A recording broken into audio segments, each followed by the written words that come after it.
Bom, vamos conversar então sobre como a nossa mudança por dentro pode influenciar uma mudança do lado de fora. O nosso comportamento, a nossa percepção sobre as coisas, tudo que a gente pensa ou faz. Tudo isso pode influenciar no jeito que a gente vê o mundo. Agora, Karnal, será que o contrário também pode acontecer? A gente também ser modificado pelo mundo, de um jeito positivo ou negativo? Eu sempre acreditei, Mara, que nós não somos um átomo perdido no universo, ou seja, eu não determino o mundo a partir da minha consciência. Eu influencio o mundo me influencia. É o limite dessa frase, é o mundo ao redor. Obviamente, quando eu mudo, muda completamente minha visão sobre o mundo. Mas se o avião estiver caindo, eu posso mudar minha mentalidade várias vezes e o avião continuará caindo. Tem um limite que é o limite do real. Mas, sem dúvida, como querem muitas tradições budistas, a minha percepção do mundo está na chave da transformação. Agora, não vamos fazer essa leitura radical de que se eu pensar, acontece. Isso é magia. E isto não ocorre dessa forma. É entender que a gente tem algum controle sobre as coisas, mas não sobre tudo. Gabi, agora, mudar assusta. O incerto, o desconhecido, tudo isso assusta muito.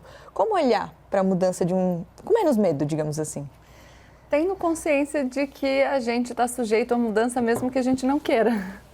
Então, muitas vezes a gente acha que a mudança só vai acontecer se for uma mudança decorrente de uma ação deliberada que você toma. E isso não é verdade. A gente vivenciou agora um momento de pandemia. Ninguém estava esperando por isso. Estava todo mundo achando que a gente ia viver um mundo mais ou menos como a gente conhecia. A pandemia aparece e a gente é obrigado a lidar com isso. Então, olha que bom, quando você está mudando a sua vida, porque você tomou essa decisão depois de deliberar, depois de pensar que é isso que você quer, que você está disposto a fazer essa mudança, esse é um cenário maravilhoso. Então, ainda que você tenha alguma insegurança, e é normal ter, é o melhor dos mundos, porque você está no controle da situação. E acho interessante o que o Karnal fala, a gente pode fugir da ideia de magia, é claro que não é só a gente pensar que a coisa vai acontecer, mas a gente consegue mudar a forma como a gente lida com a realidade a partir da nossa mudança interna. O Robert Merton, a gente fala muito sobre a profecia autorrealizável quando a gente fala de pessoas que são submetidas a rótulos desviantes e acabam se comportando segundo as expectativas que esses rótulos carregam. Mas a gente pode pensar na profecia autorrealizável em relação ao sucesso também. Então, quando você pensa que você vai ter sucesso numa negociação, você já se coloca de outra maneira. A realidade é a mesma, mas você alterou o seu comportamento e, consequentemente, a realidade futura pode ser uma realidade mais próxima da desejada. Você não entra na situação já derrotado, né? A força do pensamento realmente é super importante. E olha só, gente, quando tem série especial, tem também post especial nas nossas redes. Para quem não sabe, cada episódio a gente coloca lá um post com essa pegada aí, ó. E aí você fica de olho, porque é um jeito de saber quando tem episódio novo. Olha lá, quando você muda, o mundo muda. Aquela coisa meio bom dia, né? No WhatsApp da família, no grupo. A gente se inspirou em tudo isso para colocar esses posts lá nas nossas redes sociais. Não esquece de seguir a gente, hein? Facebook, Instagram, Twitter e YouTube. Vamos começar a nossa discussão, então, falando sobre o livro Bons Hábitos, Maus Hábitos, um método científico para promover mudanças positivas e duradouras. Fala justamente sobre essas pequenas mudanças de comportamento que podem levar a mudanças para o mundo. Ele foi escrito pela psicóloga e pesquisadora britânica Wendy Wood. Hoje ela é professora na Universidade do Sul da Califórnia. Ela diz que é um livro que traz estudos recentes sobre como a gente cria e passa a cultivar esses hábitos.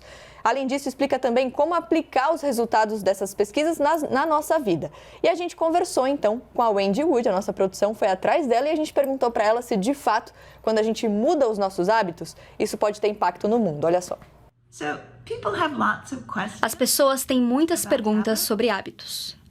Uma que às vezes aparece é: se você consegue mudar os próprios hábitos, o mundo de alguma forma muda com você?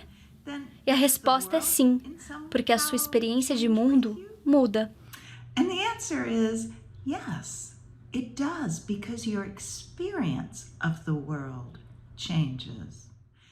Se você tiver sucesso em cultivar novos hábitos e mudar de comportamento, então você não vai ter mais que lutar com aquelas metas não cumpridas, desafios, coisas que se arrependeu de ter feito.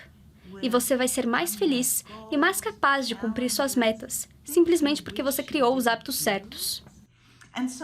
Para a gente alcançar muitos dos objetivos que a gente tem no dia a dia, na verdade, a gente precisa repetir alguns comportamentos. Ir para a academia com frequência, comer alimentos saudáveis, estar por perto da família e dos amigos, se dedicar ao trabalho e aos estudos. A gente precisa aprender a seguir esses comportamentos todo dia. Isso tem que ser automático, sem precisar pensar muito. Dessa forma, a sua experiência do mundo vai mudar, o que vai ser uma mudança no mundo também.